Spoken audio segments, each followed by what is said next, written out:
Hello everyone, welcome back to my channel. आज हम जिस टॉपिक के ऊपर बात करेंगे वो है IUI यानी intra uterine insemination. Intra uterine insemination क्या होता है, ये क्यों किया जाता है, इसका प्रोसीजर क्या होता है और क्या इसका प्रोसीजर जो है वो पेनफुल होता है या नहीं, इस प्रोसीजर को करने में कितना टाइम लगता है, या ये प्रोसीजर जो डॉक्टर्स हैं वो कब सजेस्ट करते हैं आपको करवाने के लिए, और सबसे इम्पोर्टेंट सवाल कि ये प्रोसेस यानी IUI कराने के बाद जो आप प्रेगनेंसी टेस्ट करते हैं वो आपको कितने दिन के बाद करना चाहिए। तो आज की इस वीडियो में मैं आपको इन सब सवालों के जवाब डिटेल में दूंगी और अच्छे से समझाऊंगी। तो चलिए शुरू करते हैं इस वीडियो को। कई कपल्स जो हैं वो प्रेगनेंसी चाहते हैं, प्रेगनेंसी के लिए ट्राई कर रहे होते हैं और उनको ट्राई करते हुए काफी टाइम हो चुका होता है। वो सारी मेडिसिन जो है उसका ट्रीटमेंट ले चुके होते हैं, लेकिन फिर भी जो प्रेगनेंसी है वो कंसीव नहीं हो रही होती। तो इस केस में डॉक्टर जो है वो IUI करने की सलाह देते हैं। IUI यानी इंट्रा यूटेराइन इंसेमिनेशन।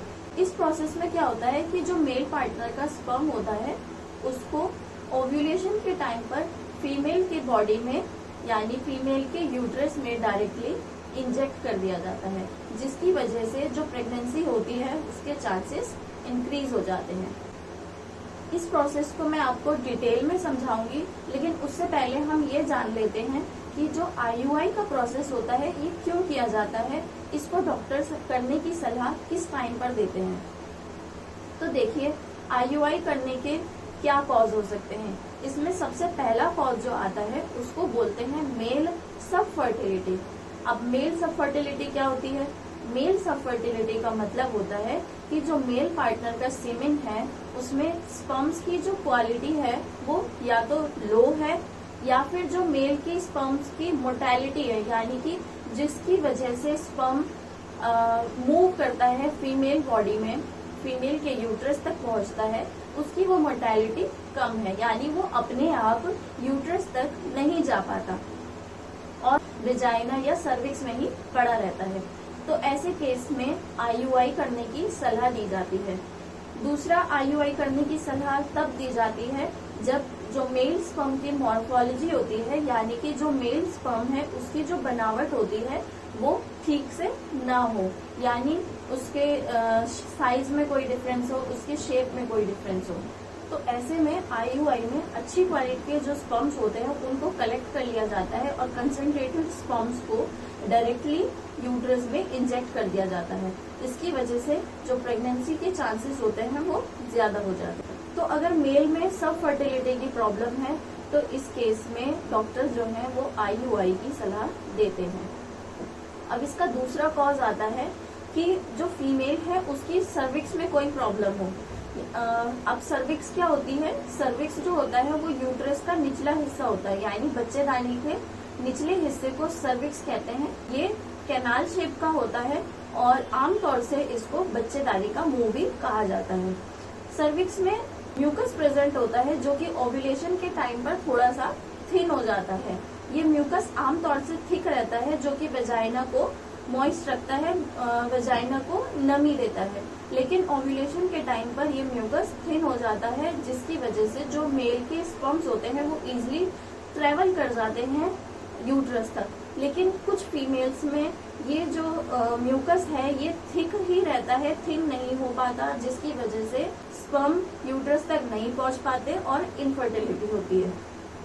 इसके अलावा अगर आपकी कभी बायोप्सी हुई हो या कोई और प्रोसीजर हुआ हो जिसकी वजह से जो सर्विक्स है उसमें स्कारिंग हो गई हो, उसमें कोई दिक्कत आ गई हो, तो इस केस में भी जो सर्विक्स है वो थिक हो जाती है और स्पर्म का यूट्रस तक पहुंचना मुश्किल हो जाता है, जो प्रेगनेंसी ना होने की एक वजह बन जाता है। तो इस कंडीशन में भी IUI करने की सलाह दी जाती है। अब थर्ड एक कंडीशन आती है जिसको एंडोमेट्रियोसिस बोलते हैं। एंडोमेट्रियोसिस एक ऐसी बीमारी होती है जिसमें जो बच्चेदानी में यानी यूट्रस में जो लाइनिंग होती है वो लाइनिंग यूट्रस में ग्रो करने के साथ साथ यूट्रस के आसपास भी और पार्ट्स में ग्रो होनी शुरू हो जाती है, जिसकी वजह से इनफर्टिलिटी होती है। अब नेक्स्ट कॉज आता है एलर्जी फ्रॉम सीमेन। कुछ महिलाओं को क्या होता है कि जो सीमेन होता है उससे एलर्जी होती है, क्योंकि सीमेन में कुछ तरीके के प्रोटीन्स होते हैं, जिसकी वजह से जैसे ही सीमेन स्किन पर टच होता है उन लेडीज को इरिटेशन होने लगती है, उस जगह पर इचिंग होने लगती है, रेडनेस होने लगती है और कभी कभी स्वेलिंग भी आ जाती है। तो ऐसी महिलाएं टॉलरेट नहीं कर पाती, तो ऐसी महिलाएं एलर्जिक होती हैं सीमेन से। नेक्स्ट आता है अनएक्सप्लेन्ड इनफर्टिलिटी। अनएक्सप्लेन्ड इनफर्टिलिटी तब होती है जब आपके सारे टेस्ट हो चुके हों और उनमें किसी भी तरह की कोई कंप्लेन, कोई दिक्कत हमें नहीं दिखाई देती। साथ ही साथ आप अपनी इनफर्टिलिटी के लिए हर तरह का ट्रीटमेंट ले चुके होते हैं, आप मेडिसिन खा चुके होते हैं, आपने इंजेक्शंस जो होते हैं ओव्यूलेशन के आपने वो ट्राई कर लिए होते हैं, लेकिन उसके बाद भी आपको कंसीव नहीं हो रहा होता है। तो ऐसी कंडीशन को अनएक्सप्लेन्ड इनफर्टिलिटी कहा जाता है। अब बात करते हैं इसके प्रोसीजर की। तो इसके प्रोसीजर में अगर आपका ओव्यूलेशन ठीक टाइम से हो रहा है तो आपको ओव्यूलेशन इंडक्शन की कोई मेडिसिन नहीं दी जाती और ओव्यूलेशन डे के एक दिन के बाद आपका आईयूआई का जो प्रोसीजर है वो किया जाता है। अब दूसरी कंडीशन आती है कि आपका ओव्यूलेशन जो है वो ठीक टाइम से नहीं हो रहा है, आपके एग्स अच्छे से रिलीज नहीं हो रहे हैं। तो ऐसी कंडीशन में आपको पहले ओव्यूलेशन इंडक्शन की मेडिसिन दी जाएंगी और उसके बाद आपका ओव्यूलेशन जो है उसको मॉनिटर किया जाएगा कि ओव्यूलेशन किस दिन किस टाइम पर ठीक से हो भी रहा है या नहीं। तो इसके लिए क्या प्रोसेस होता है, ओव्यूलेशन आपका हो रहा है या नहीं इसको आप घर पर भी पता कर सकते हैं।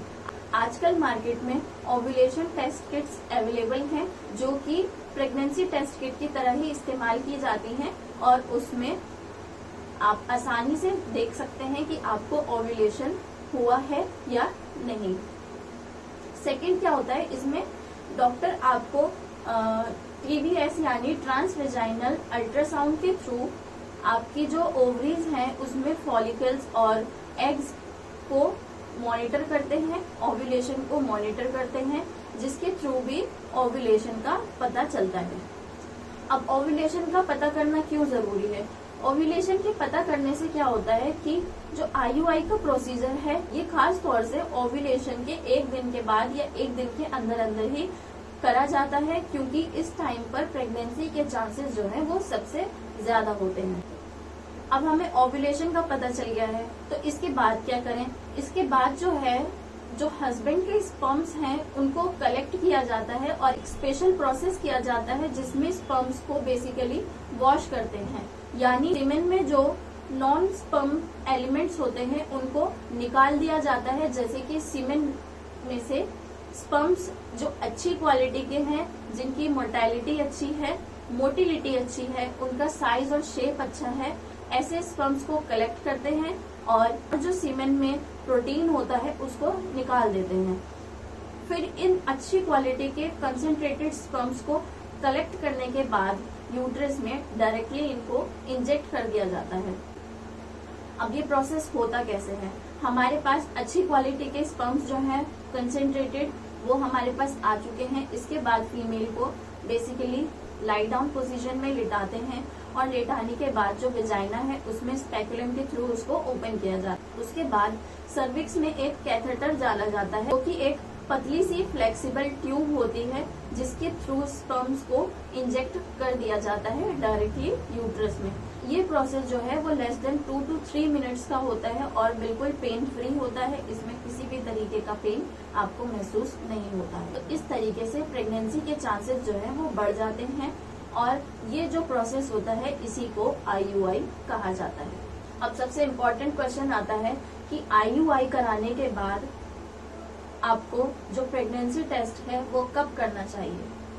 तो देखिए, आईयूआई होने के कम से कम 14 डेज के बाद यानी कि 2 हफ्ते के बाद आपको जो है वो प्रेगनेंसी टेस्ट घर पर करना चाहिए, क्योंकि अगर आप 2 हफ्ते होने से पहले ये टेस्ट कर देंगी तो इसमें 2 कंडीशन हो सकती हैं। तो आपका टेस्ट जो है वो फॉल्स नेगेटिव आ सकता है। तो आपका टेस्ट फॉल्स नेगेटिव क्यों आएगा? क्योंकि जो प्रेगनेंसी हार्मोन होता है जिसको बीटा HCG बोलते हैं, ये हार्मोन अभी इतने लेवल तक नहीं पहुंच पाता कि आपके यूरिन में वो आ सके। और जो प्रेगनेंसी टेस्ट किट होती हैं, ये यूरिन में मौजूद HCG की मात्रा को देखने के बाद ही, डिटेक्ट करने के बाद ही पॉजिटिव रिजल्ट शो करती है। अब दूसरी कंडीशन क्या होती है कि अगर आपको ओव्यूलेशन के लिए मेडिसिन दी गई हैं या फिर इंजेक्शंस दिए गए हैं, तो आपके ब्लड में, आपके यूरिन में वो HCG की मात्रा मौजूद हो सकती है और उसकी वजह से आपका जो है, जो UPT आप करते हैं घर पर, वो पॉजिटिव आ सकती है, क्योंकि आपके ब्लड में वो इंजेक्शन के थ्रू जो हार्मोन डाला गया है वो अभी आपके यूरिन में मौजूद है। तो ये फॉल्स पॉजिटिव रिजल्ट भी दे सकती है। इसलिए आपको कम से कम 14 डेज का वेट करना चाहिए और उसके बाद ही घर पर यूरिन प्रेगनेंसी टेस्ट करना चाहिए। और जैसे ही आपका ये टेस्ट पॉजिटिव आए तो आपको अपने डॉक्टर से मिलना चाहिए और आगे जो है उनको फॉलो अप करना चाहिए। तो इस तरीके से IUI का पूरा प्रोसीजर होता है। जैसा कि मैंने आपको बताया, अगर आपके मन में कोई सवाल अभी भी IUI से रिलेटेड हो या इसके अलावा भी कोई सवाल हो तो आप मुझसे नीचे कमेंट्स बॉक्स में वो पूछ सकते हैं। साथ ही अगर आपको ये वीडियो यूजफुल लगा हो, अच्छा लगा हो, तो इस वीडियो को आप लाइक कर सकते हैं, मेरे चैनल को सब्सक्राइब कर सकते हैं और अपने फ्रेंड्स एंड फैमिली के साथ इस वीडियो को शेयर कर सकते हैं। मैं आपसे मिलूंगी अब अपनी अगली वीडियो में।